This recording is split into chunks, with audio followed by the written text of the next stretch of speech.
Todd, how would you describe yourself in one word? It could be, I want to make $1 million. So what happens when you make $1 million? What drives you?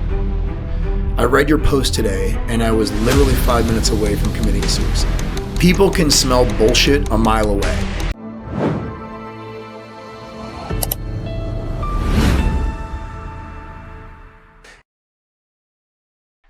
Welcome to Real Sense Now. I'm your host, Dawood Bedrosian, and today we're talking sales, mindset, and transformation with the one and only Todd Speciale, best-selling author of The Ultimate Sales Bible. He's a sales strategist, keynote speaker, and CEO of Make Sales Great Again. He's built record-breaking leadership teams and has spoken alongside heavyweight influencers like Jack Canfield, Ty Lopez, and Les Brown, just to name a few.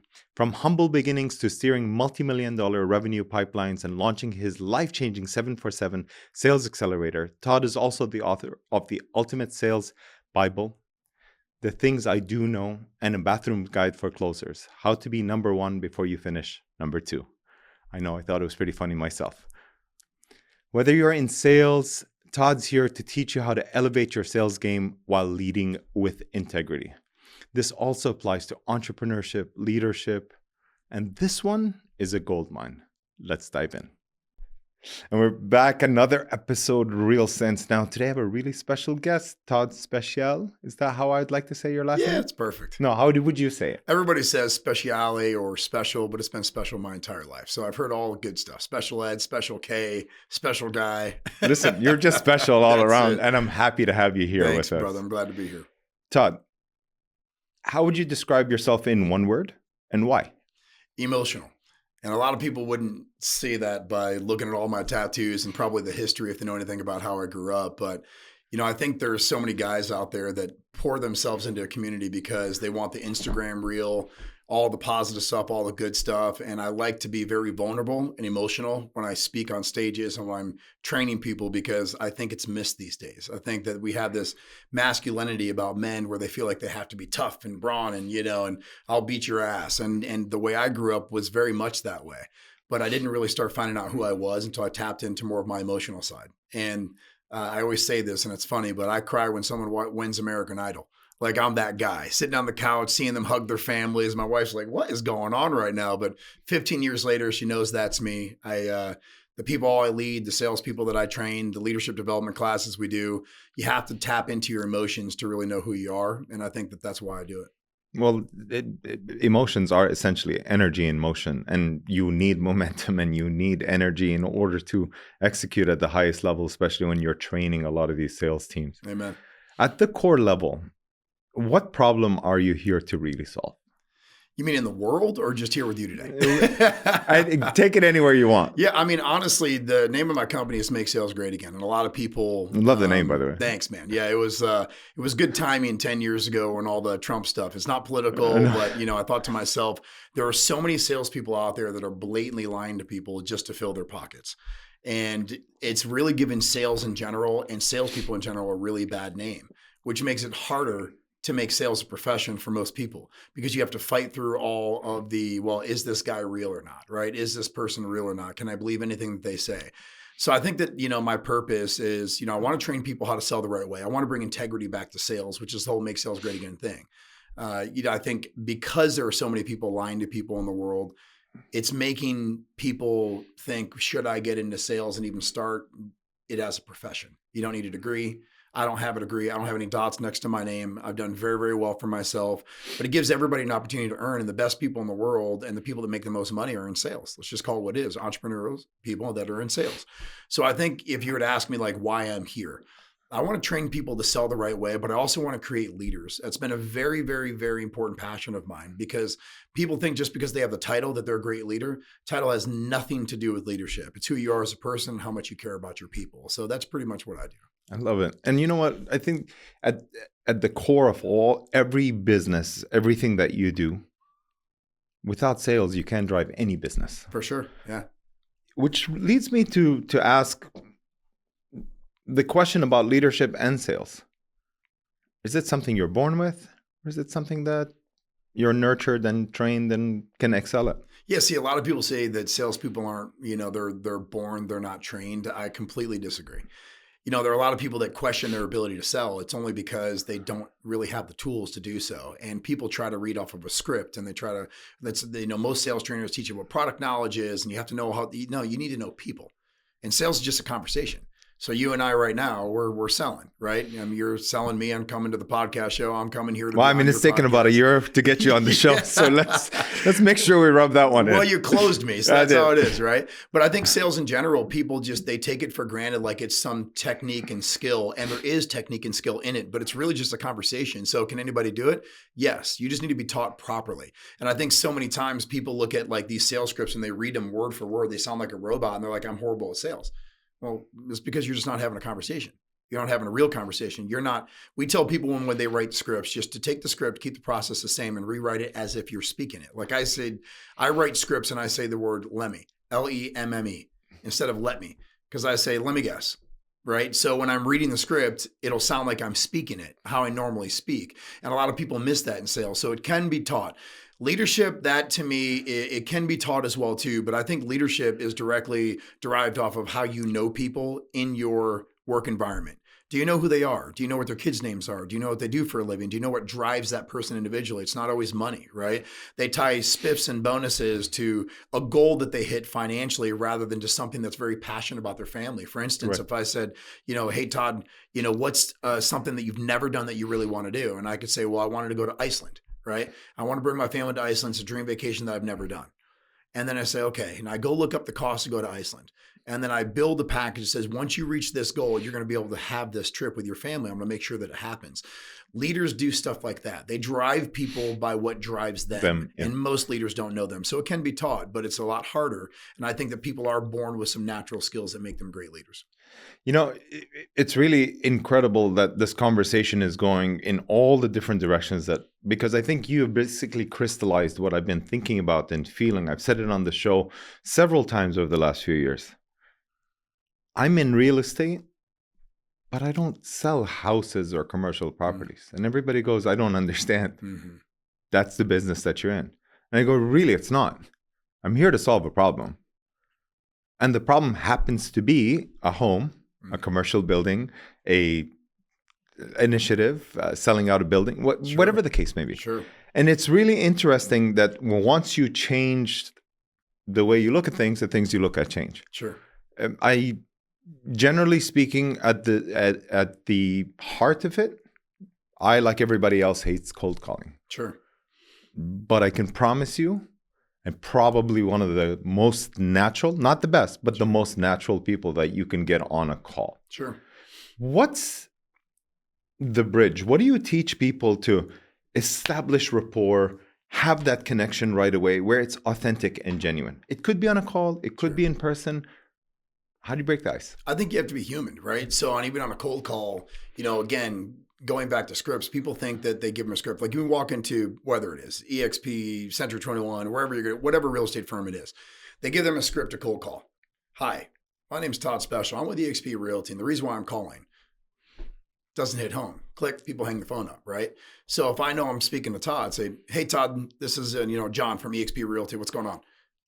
Acting as if I already know them, right? And their response is going to be, who's this? And then I'm going to write into my pitch. Right? No, this is Todd with the EXP Realty. I see you got a house listed, blah, blah, blah, blah, blah, right? People make scripting so robotic that when someone calls them, there's no natural ability to make a connection because they know it's a script. But when you're talking to someone like it's a human and you already know them, because when you're cold calling, you usually have their name, you have some information about that person, right? So it's just like, hey, Todd, what's up? This is, John from EXP Realty. I'm sorry, why are you calling? And it's just an easy reply because that's what you're trying to get out of them. Why are you calling? Who's this again? That's the kind of response you're getting. So we teach people to take that and just start a genuine conversation, but most people don't. And for instance, you talked about real estate. When real estate agents walk people through homes, we've taught a lot of real estate agents, they say, well, you're looking for 3 bedrooms. You're looking for 2 baths. You're looking for a pool. You want something that's screened in, right? And then you find the property and you say, this is exactly what you want. 3 bedrooms, 2 baths and a pool, and it's screened in. This should be the home for you. And then they walk them through the house, say, this is the room, this is the room, this is the room. They're showing them all the features and benefits of the home. Instead of asking them, what do you think your family's going to do in this home? What's the best part of this home and how would you use it? And then they start saying, well, I'd probably use the pool quite often. What would you do in the pool area? Would you spend time with your family? Would you barbecue? What would you do? And what do you think that means to your family if you've never had a home before? And they start selling you on how they would live in that home. And see, real estate agents miss that because it's not about, like you said, selling someone a home. You're solving a problem, you're looking for a home, but you're also painting a picture of what the dream would look like to be in that home. And most real estate agents miss that. So you got to build rapport with what matters most to them instead of wasting time on all the shit that might not matter to them. And it's funny that you say that because in my opinion, I think when people start to see themselves in the home, all that's left to do is the paperwork. That's it. You know, the couch is going here, the TV is going there, That's little right. Johnny's going to sleep in this room. That's right. You know what I mean? Amen. They're going to barbecue in the pool and all that kind of stuff. No, I completely agree with you. Here's a good one for you. What's a belief that took the longest to unlearn in your life? And how did it challenge you and bring you to where you're at today? So something that I wanted to unlearn.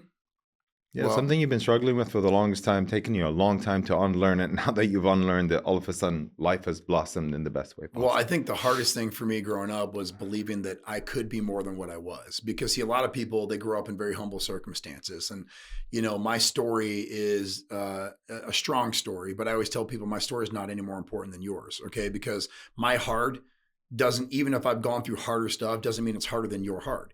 Right. So I think everybody's story matters. What I did for the longest time was I lived this way that I thought my circumstances were based on how I grew up. This is the life that God gave me. I just have to accept it and just keep going forward and make the best out of it. How did you grow up? I grew up very humble beginnings. So, you know, my mother had breast cancer 3 times. She's 82 years old, beat it 3 times, which I'm, you know, strongest woman in the world. My father was an unbelievable man, and he loved more than any man on the planet. I always say we were rich in love. We were extremely poor financially. So we grew up in extremely low income housing. And I would grow up for the first 13 to 14 years of my life, watching my mother either sleeping or throwing up, going through chemo. And I saw her, you know, have a bucket next to a couch with no hair, struggling there. They were on antidepressants my entire life. My dad always had a new get rich quick scheme. He was doing these Italian pastries trucks, and he bought 3 of them and never even put one to business and spent all this time on it. So financially, my dad just wasn't my role model, but he was my role model in love. So at a very young age, I had to start selling. And I was knocking doors on vacuum sweepers door to door. I grew up in a pool hall and started gambling. And my life changed because I had to earn to keep the electricity on. I had to earn to pay the rent. I had to earn to make sure my family could eat. And it's a hard thing for a kid to do at 15 years of age. That being said, it's a blessing too, because it made me the person that I am today. But it was a very struggling way to grow up. Christmases with not a lot of Christmas gifts. I remember one Christmas where my mother and father came to me. I think I was in 8th or 9th grade. My brother was 3 years older than me. He wanted to learn how to play the organ. And I remember this vividly. We're living in a small apartment, and my mother and father pulled me aside and they say, "Hey, Todd, we can only afford one gift this year, and it's an organ. And I promise you, when we have extra money, we'll get you something. But can you act just as excited when we give the organ to you and your brother? Because we know that Rob really wants this, and we'll get you something later."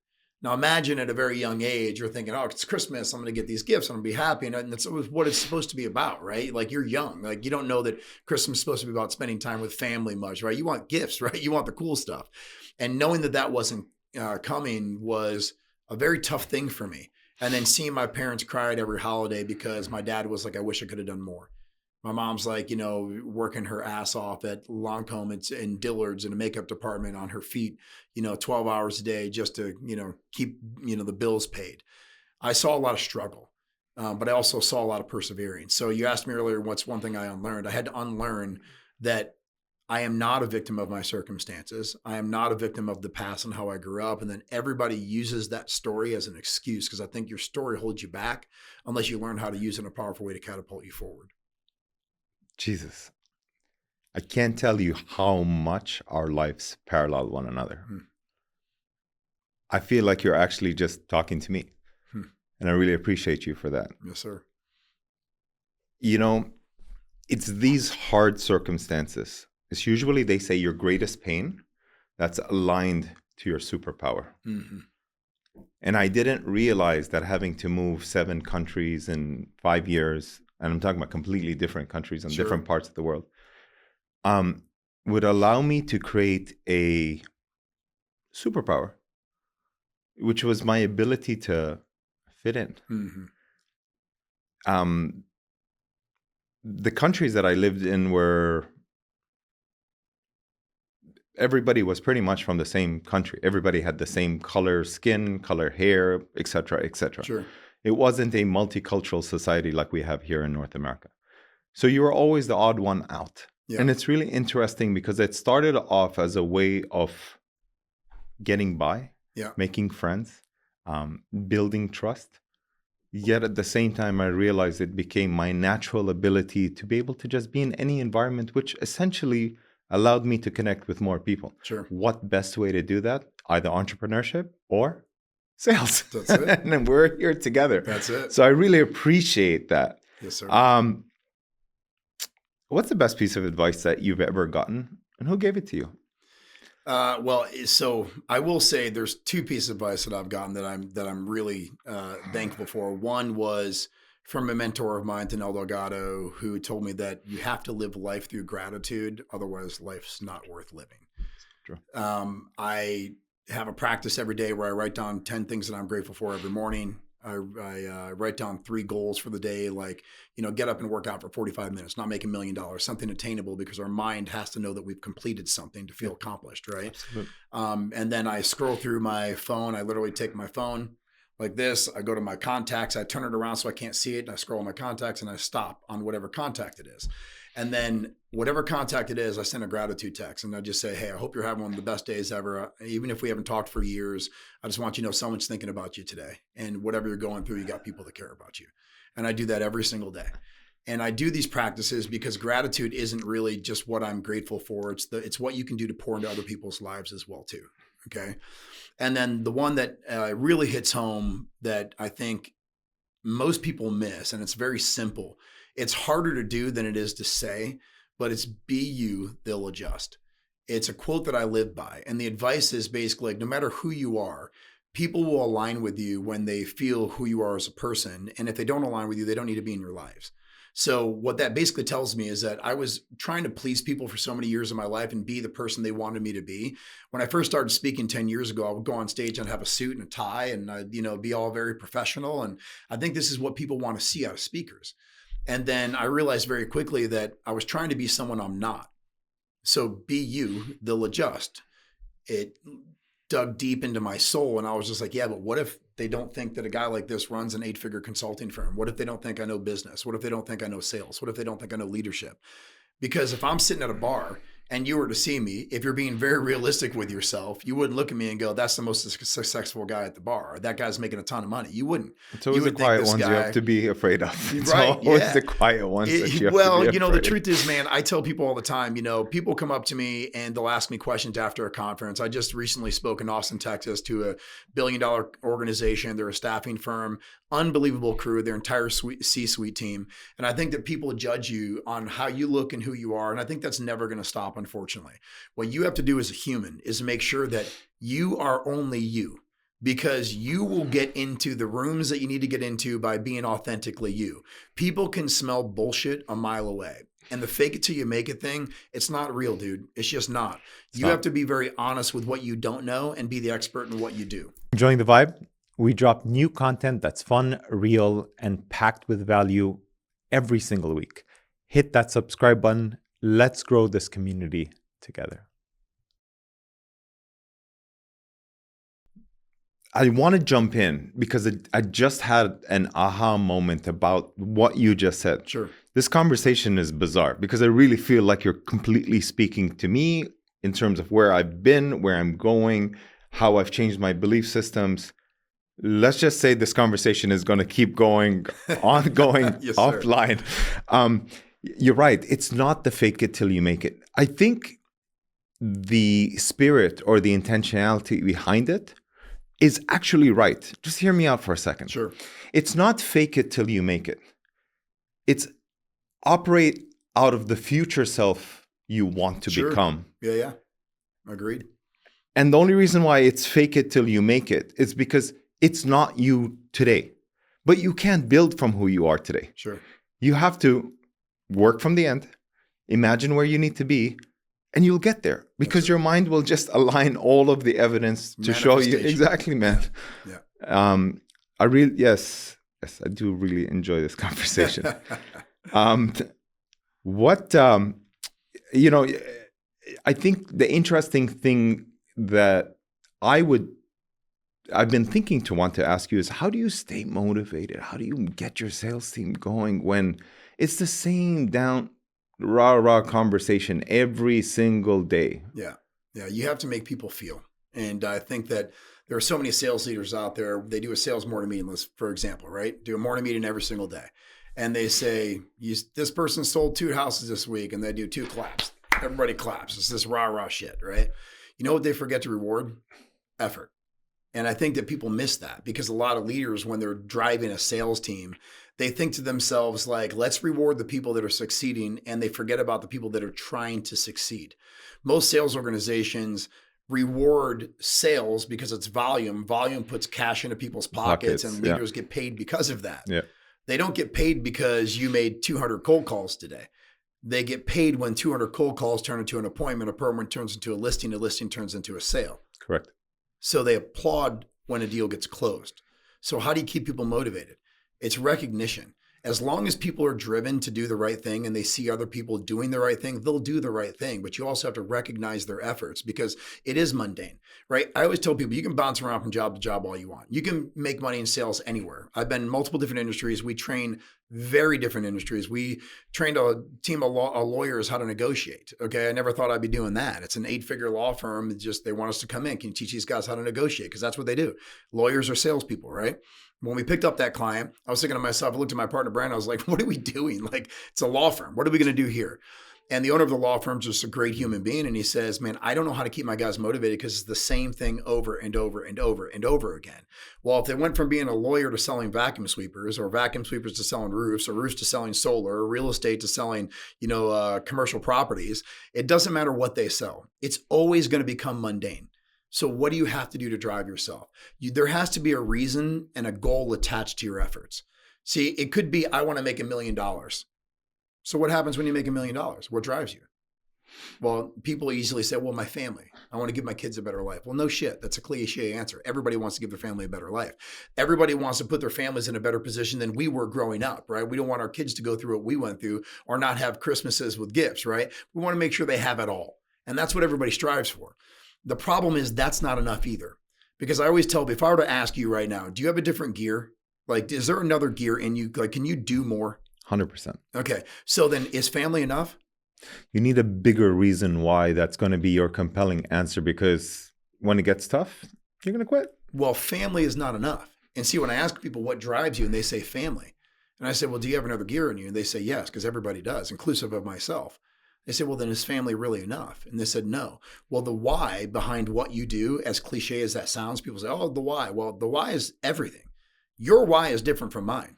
Okay. They can be completely aligned from a startup, but your why has to be the reason why you get up and do what you do every day, because that's what drives you. And it can't just be family, because if it was just family, you would have reached that other gear that you just told me that you can hit, but you're not there yet. So you have to have a goal that pushes you to that every single day. And it's not just an attainable goal on monetary income and having the house and the car and the flashy shit. It's not. Dude, I used to wear my Rolex every single day. I used to have a white Bentley I used to love to drive, right? I've got the very nice home. I've got the pool. I've got all this stuff. It doesn't mean anything, dude. Those are materialistic accomplishments that I don't hate people for wanting to have, because I wanted to have that too, because I never did. But once you start believing you can get there and you start making $200,000, $300,000, $400,000, $1 million, you think to myself like, man, $1 million isn't that much. So what's it going to do to get me to 3 million? Well, I can live a very comfortable life off of $300,000, no problem. Anybody can. You just have to minimize your expenses, and then you can budget appropriately, right?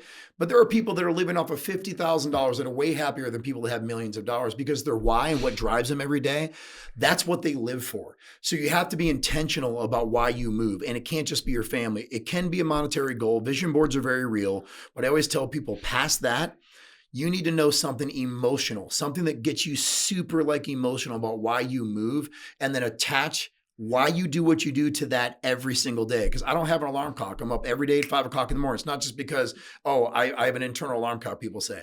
No, because my why and what drives me is way more. My why is to change people's lives. I want to leave a legacy of forcing people to believe that they can do more.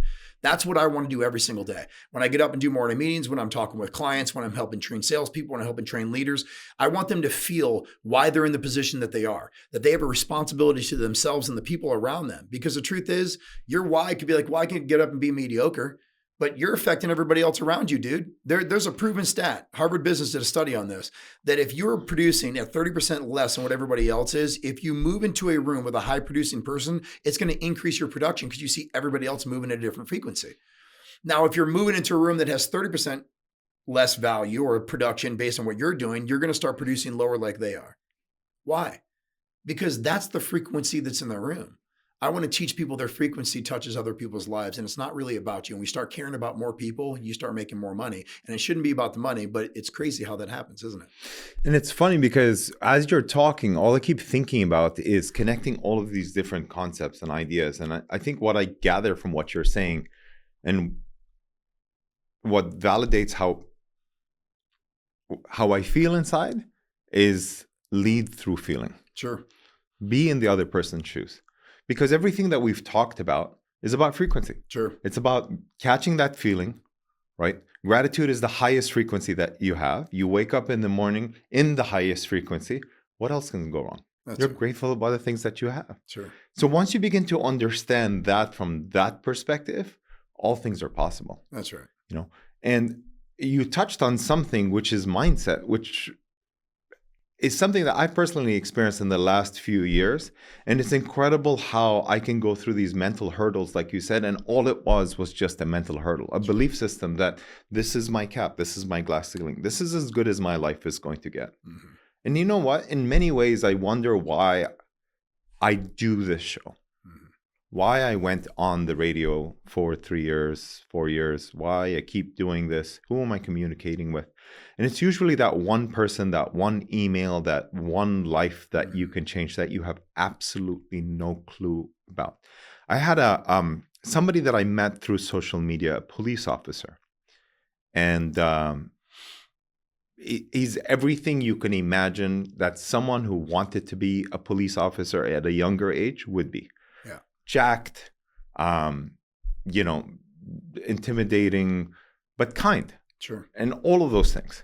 And he saw the content that we were putting on a regular basis. And it changed his belief system for what was possible for him. Sure. And he actually reached out to me and he said, listen, you're the reason why this happened.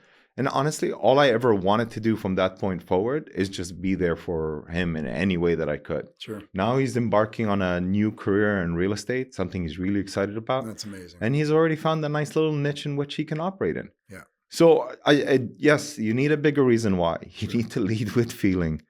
And you really need to believe that you're capable of so much more. Well, and I think the thing that people miss is it's we talk about mindset and belief. Here's the truth, right? If we can just be very real for a minute.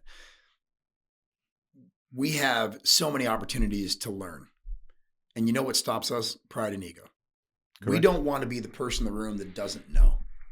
And so many people miss this shit because they're like, Todd, I don't want to be the guy that's in a room full of people that doesn't know what I'm talking about, so I'm going to act like I do. Instead of just saying, hey, dude, I don't know what I'm talking about, but I'm willing to do anything I can to learn. Because pride is so high these days. That's the reason why the Instagram reels, everything online is like it's the highlight reel of someone's life, right? The person that came down and got me downstairs and said, how are you doing today? I say, every day above ground is a good day. God bless. I say it all the time, right? Because I am blessed to have the great life that I do. That being said, I want people to know, like, everybody goes through struggle, dude. Like the highlight reel on IG, it's all bullshit, dude. Like those are great things, but I don't want people to think here that, oh God, these guys' lives are perfect because they've got the cars and the house and the money and they've got all this shit. But that's what it looks like from the outside. It like does. You're saying. But that's what social media to me really messes people's minds up because the way when I grew up, when you grew up, dude, there wasn't phones, right? So you're outside having fun. You don't know. I'd be like, Todd, I'm seeing you on Saturday in front of this place at 10 o'clock. That's right. That's right. And you always were there. Yeah, but you're not poisoning your mind with social media, things like this, because I think that's adding a lot of depression in this world, because people will look at a life and they'll think to themselves, why can't I have a life like that? Well, number one, you can. But number two, you're always comparing yourself to other people and the lives they've had. And that makes people feel less of themselves. And I tell people all the time, like, dude, 90% of the shit online is bullshit. It's all the highlight reels of people's lives. Like, why are you comparing yourself? Why? Because people want to have the Ferraris. They want to have the big house. They want to have the nice watches. They want to have these things. But the truth is, people just want peace. They want happiness. They need to be real with the emotion they pour into people's lives. And I think people get so mixed up on trying to be someone that they're not, that they forget about who they are. And who they are is what will catapult them, not about who they should be or they think they should be. Just like your t-shirt says. Yep, be a good person. It's a brand in Colorado. A buddy of mine named, shout out to Taj, he's in Colorado. We go on a guy's trip every year, and this is a buddy of his that has this company. How simple is this message? Be a good person. So beautiful. It's really growing at an exponential level across the country, where I was literally in Austin wearing another Be a Good Person shirt. And the girl says, do you get that out of Colorado? It's the guy. Yeah. Simple message, hard to live by, but I love the shirt. The other one that I like is you are enough. Mm-hmm. Sure. You are enough. Yes, sir. It's so good to have you here. Really, I'm really enjoying this conversation. Let's talk about shifting mindsets. And we could talk about this on a corporate level, on a human level, and on a relationship level. It's all the same. Sure. Because it's the way that we relate to one another. How do you work with people to really get them to see past their own worldview and show them what's possible for them?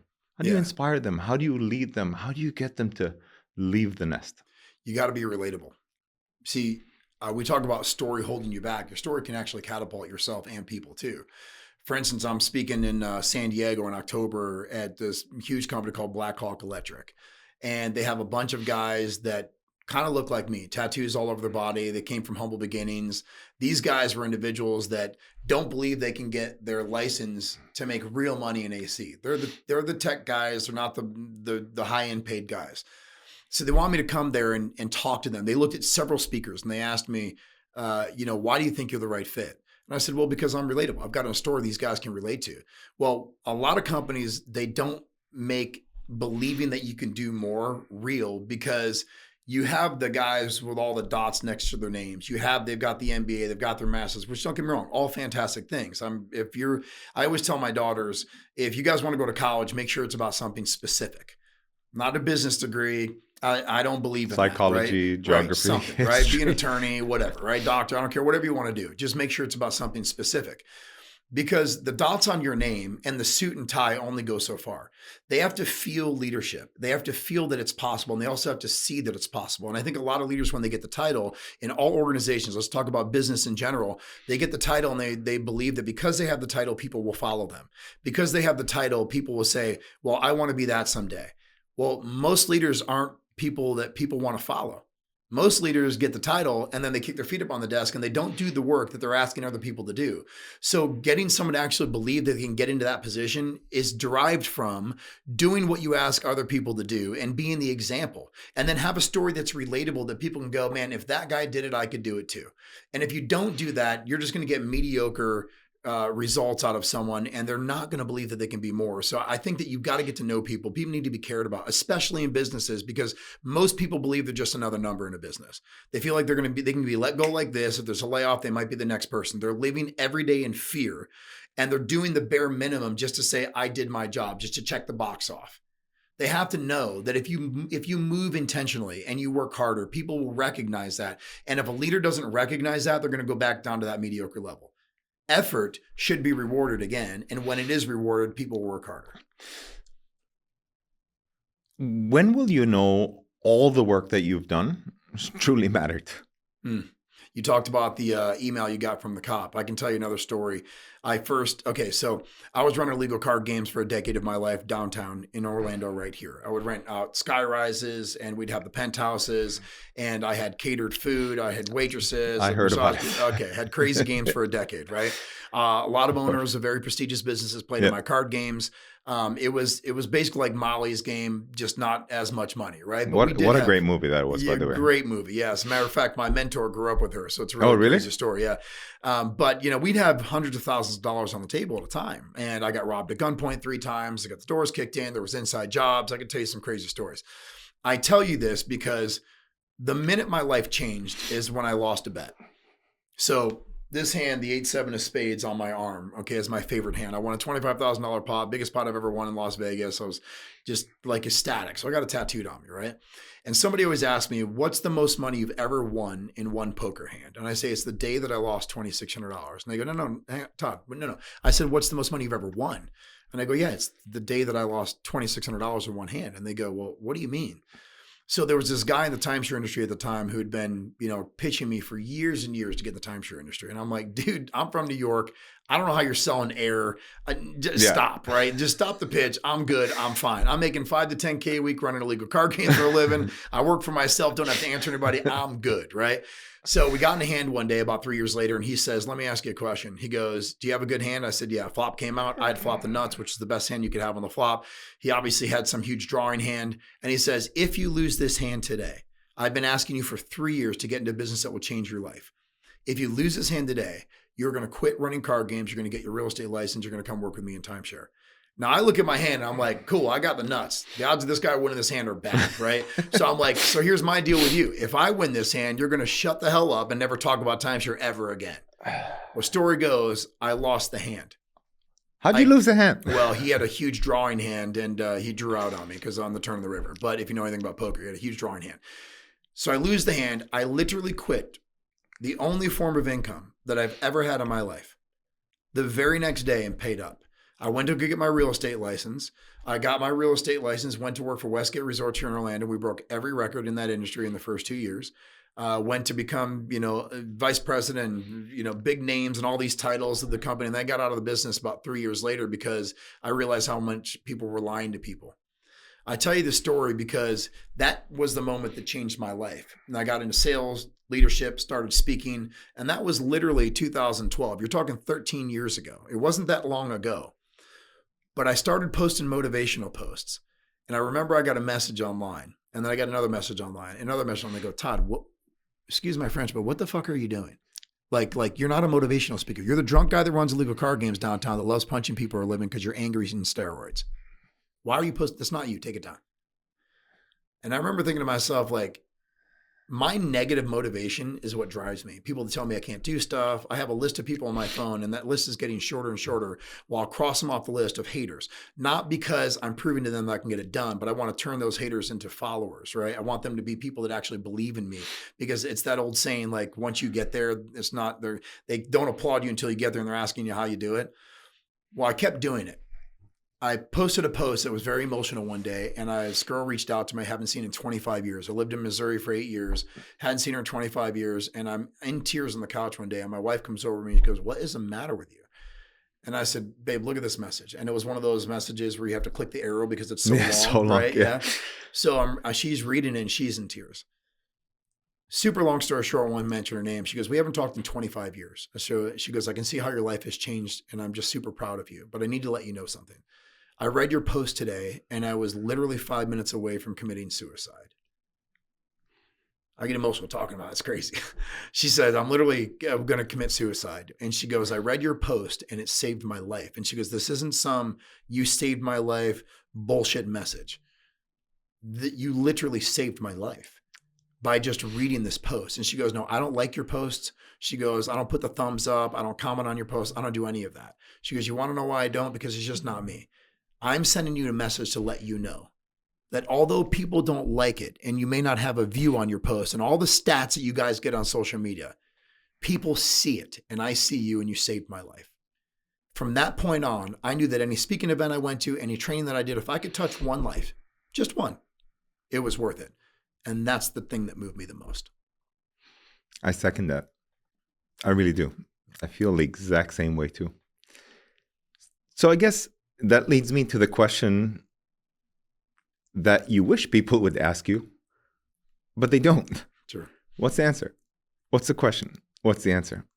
What's that one question you would rather wish people would ask you rather than what they always ask you all the time? Well, okay. So question a lot of people know my story. So they always know that I'm very open and honest with vulnerability because I talk about it on stage. Like everything I've done wrong in my life, the being arrested and the filed bankruptcy and the repossessed cars and the, cheating and all this stuff from back. Like I can give a list of dirty laundry. I wish people would just come up and just ask me, say, what are the things that you've done wrong in your life and what did you learn from them? And people don't ask that enough because I think that when you go to apply for a job, your resume doesn't tell you who you are as a person. It's a piece of paper. Again, it's your highlight reel. But I wish people would ask, like if you were to come interview me, I would say, if I were to talk to your wife and your family, if I were to talk to your ex-girlfriend and ex-friends, what would they tell me that you struggle with the most and something that you really need to work on? What about a position that you had in the past, you're no longer working there? If I were to call your employer and I say, what are the 5 things that Todd needs to work on most? And what are the things that he struggles with most? What would you tell me? And I Great question, by the way. Huh? For sure. Because I want people to know really that, great question. Listen, I'm going to reach out to people and I'm going to find it out. So just be honest and tell me. I think people need to be okay with their mistakes because that real is what's actually going to get them the job, not what's on the resume. If there was one thing, one message you could give your younger self based on your incredible story, what would it be? Because you're already there. Yeah. And that's something I'm personally struggling with at this point in time. Yeah. Well, I'll tell you this. You said something that I never agree to, and you said you're already there. I don't believe I'm there. I never believe I'm there. Now, don't get me wrong. I always give myself recognition for accomplishments because I believe you have to. Correct. Okay? You have to. But I always believe there's more. See, I'm always fighting, but I'm never satisfied. I'm accomplishing, but I'm never satisfied. I want to live my life knowing that I have the capability to do more. If I could go back to my younger self and change anything at all, it would just be believing that I can grow out of my circumstances like we talked about earlier, where people actually believe that those are what hold you back. Because I believed that for so many years, dude. Like you grew up in, government housing. You grew up in, humble beginnings. I was a minority in the area I grew up. So I was like, well, this is just the life God gave me. I'm never going to be able to get out of this life. Whether you grew up in a trailer, whether you grew up in a mansion, there are things that hold you back. But to me, I wish I could have told myself a lot earlier that, dude, you don't have to sell drugs to make a living. You don't have to gamble for 10 years to make a living. You can actually run an 8-figure consulting firm and it's possible. And then believe that I could. That belief didn't come way too late in life for me. So this is just the beginning. We've got more incredible guests, more insights, and more game-changing conversations coming your way. So don't forget to like, subscribe, and ring the bell so you never miss out on a new episode. If you were to define all of that, and let's call it a superpower, what would it be? Oh man, you talk about mindset earlier. I can tell you, I don't believe anyone can stop me. My superpower is my mind. My superpower is the belief that I know that nothing can stop me, not you, not anybody. I always tell people if I lost everything tomorrow, I'd be fine. I would just rebuild. I don't need all the fancy shit, by the way.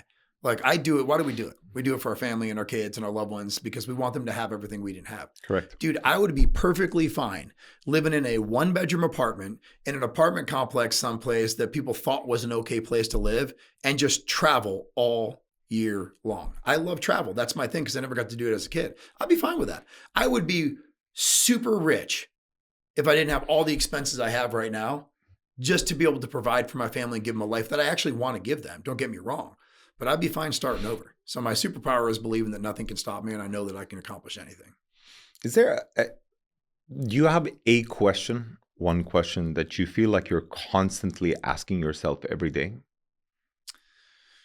I really don't, man. I think that the thing that kind of drives me is I always tell people, don't tell me you don't have the time. Just tell me it's not important enough to care. I say it a lot because people always like to use the excuse, I'm too busy, I'm too busy, I'm too busy, I'm too busy. They're just busy being busy. Everybody's busy being busy, dude. I hate saying I'm too busy. Well, let me ask you a question. If you have a child and that child is sick, and if there's a bag full of $5 million sitting to your left, and if you walk left to pick up the bag, right, you get that $5 million. If you go right, you just saved your child's life. And if you don't go right, your child dies. What's more important, $5 million or the child's life? Child's life always, right? Rhetorical question. Yeah. That being said, you would make the time to be with your child, regardless if you're in a board meeting, regardless if you're selling a $5 million home, regardless if you're selling an $800 million home in LA someplace, you would say, no chance, my time is better used here. The question I do kind of ask myself is, how can I grow the fastest and be intentional about how I move so my company is also growing the way I want it to grow with the time that I have? And that's a question I kind of, because everybody always telling me like, Todd, when do you find the time? When do you find the time? When do you find the time? The minute they stop asking me when I find the time, I know I'm not doing enough. They're always like, you're so busy. You're flying all over the place. You're doing this, you do that. Well, I live by a calendar. I'm here because my calendar said, hey, Todd, you have to be here today, right? But I think that people don't use time well enough. So I always ask myself, how can you use your time better and wiser so you can get the best out of every moment that you have?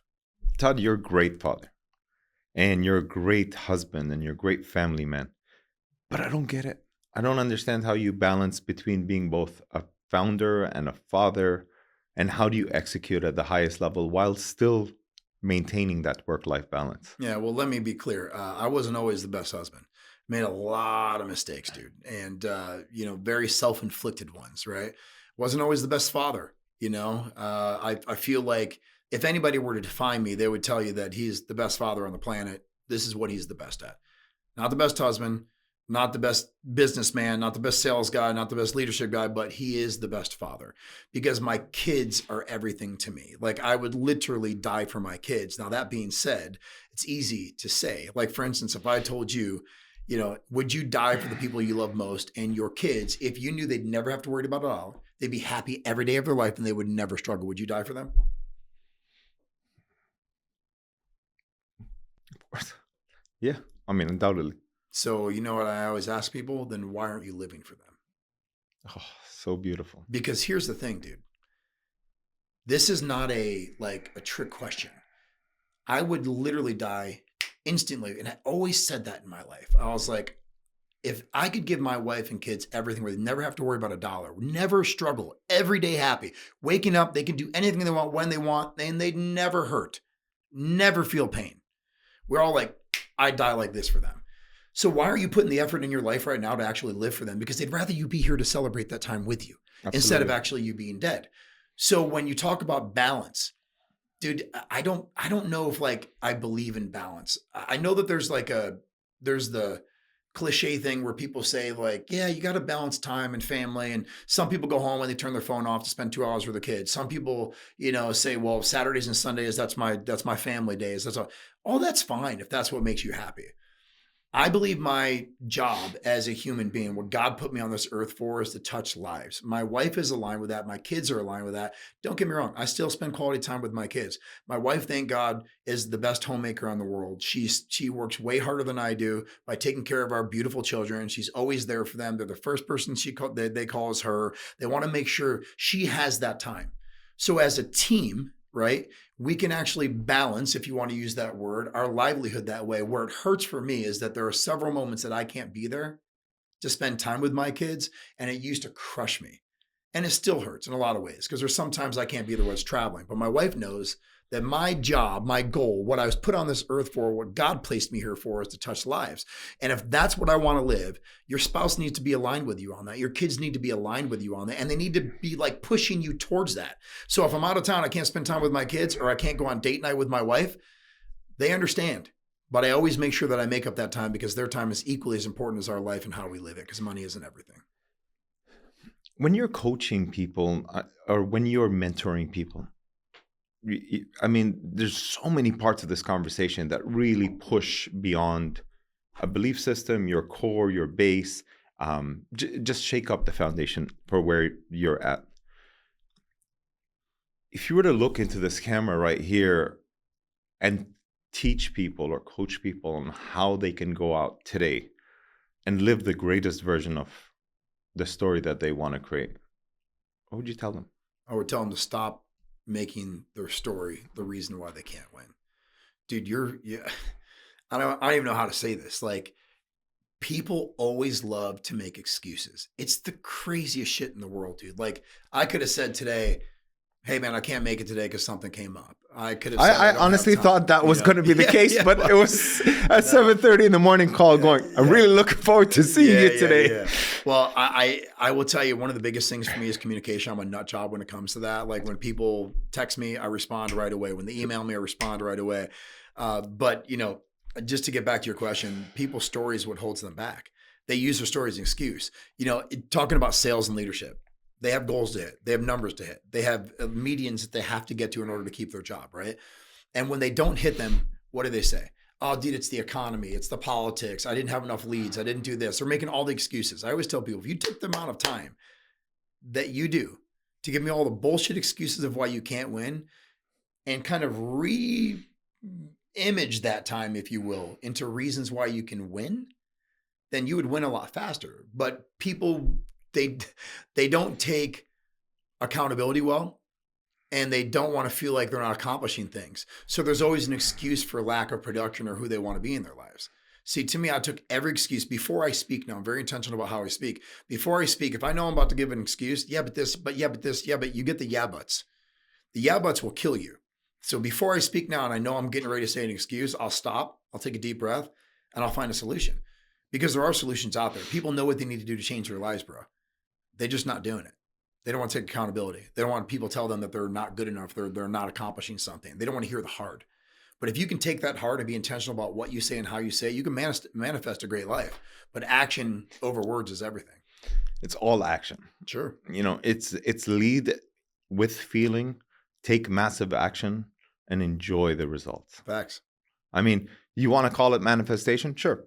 You want to call it, your Bible for how to live the best version of your life? Sure. Yeah, it's the same thing. It's all the same thing. Let's talk about this guy. Yeah. This is a nice big book that I can't wait to get into.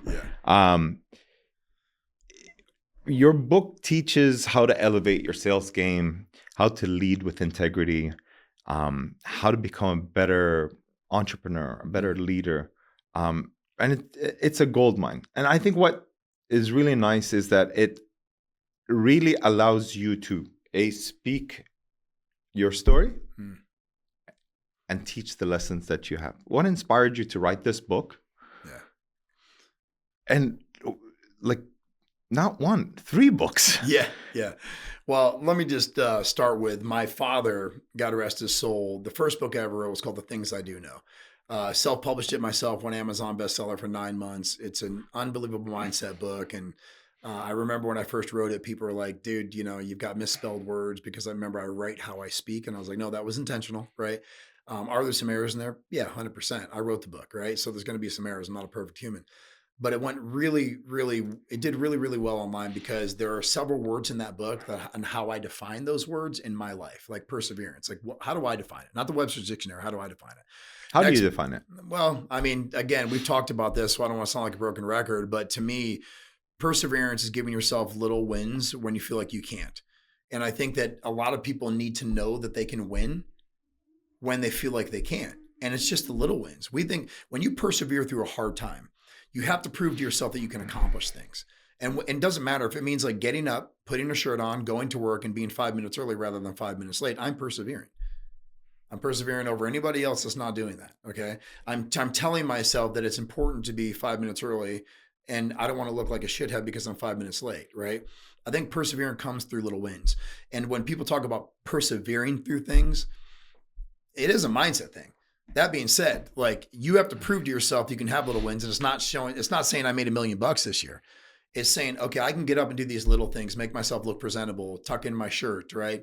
Go get a lesson in golf if you're bad. You want to persevere through the hard, you have to give yourself little wins, and that's how I persevere. But to get back to the book, like, I'll tell you this, The Things I Do Know, it did great. I wrote a bathroom guide for closers because I love this title. You got to say it slowly because listen, this title is brilliant. It's called A Bathroom Guide for Closers, How to Be Number 1 Before You Finish Number 2. Oh, and I'm going to give the guy that co-wrote the book, he'll say he didn't write the book because he only wrote a chapter, but his name's Chris Loftus. He's an unbelievable human. He's one of the best leaders on the planet. He came up with the title and he came up with the subtitle. So it was very, very good. And then thirdly, the Ultimate Sales Bible. People always ask, why did you spend 4.5 years of your life writing this book? Well, when I would travel, I would write in airports and I would write in lounges. I put my headphones on. I would just start writing. And when I thought I was done with the book after 12 chapters, I think, well, it's missing something else. And then it's missing something else. And I promised myself I wouldn't finish the book until I literally could go through every chapter and say, I'm not missing anything. This is everything you need to know about sales. This is everything you need to know about negotiation. This is everything that people, I think, need to learn if they want to be the best at sales. Now, there are 9 million sales books out there. Brian Tracy, Jim Rohn. There's all these great sales books that you can read out there and authors. But so why this book? This book, I learned how to sell in pool halls. I learned how to read people in card games. I learned how to persevere in the streets and earn a living at 15 years old selling drugs. This is the stuff that people don't learn in a regular sales book.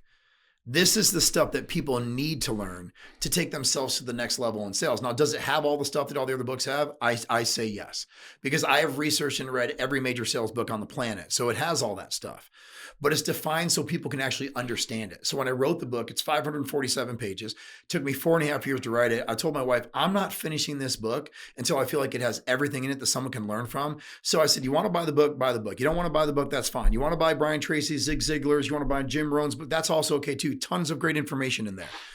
But this book is different because these guys didn't grow up like I did. And they didn't learn the art of sales in a pool hall or at a poker table. They didn't learn how to read people. They didn't learn how to negotiate to save your life when you had a gun and a gold barrel, a cool barrel on your head. This is stuff that I had to come up with and speak on and live my life with. And that's why I believe this book is the best sales book. That's why I called it the Ultimate Sales Bible, because to me it is. It is the Bible that salespeople need to live by if they want to get great in sales. It's $40 for this book, but you'd rather spend $40 on Starbucks coffee than buy a $40 book that can change your life. And most of the time, people won't read that book. It's $547. They'll buy it. They'll be intentional about wanting to read it, and then it'll just sit on their shelf because the book looks too big. So I challenge people. I'm like, dude, buy the book. If the book doesn't do anything for you, call me up. I'll give you the $40 back. But it's been top 10 in sales and selling on Amazon for over 19 months now. It was number 1 for 7 months in a row. And I'm competing against all of these major guys that have all these marketing dollars out there. Why? Because I think it's the realest sales book out there. And that's why I wrote it. What's different about your technique versus everybody else's technique? Because in the day and age that we live in today, everybody's a coach. Sure. Yeah. Sales coach, fitness coach, this coach. Yeah. I think to me, the biggest difference is I'm very, very real on what a product or service won't do. And I teach people to sell from the negatives. For instance, if you were to come into an insurance company and you were a seller, I would tell you, listen, there's a lot of policies out there. Here's what our policy doesn't do. It doesn't do this. It doesn't do this. It's not going to give you this. It's not going to give you that. It's not going to do this. Why am I doing that? Because most of the time, the people that are lying out there right now, they're saying that product does all those things. So I'm creating trust instantly. Because 99% of the time, salespeople pitch features and benefits. Look at this bright, shiny object over here. Look at this one over here. And they're trying to throw stuff up against the wall to see if it sticks. So 2 main things. You got to sell from the negatives, and you have to ask great questions that'll give you the answers, and then use your pitch. You need to riff. You need to be able to pivot. Use your pitch and only talk about the things that are important to that client or prospect once you've been honest about what the product won't do. See, we need to get back into selling on honesty. It's like timeshare. When people are selling timeshare, they say, well, oh yeah, if you go here, you can exchange and go to Paris. No, you can't. You cannot do that. Like the odds of it says you can, but the odds of you getting to Paris are like 1%.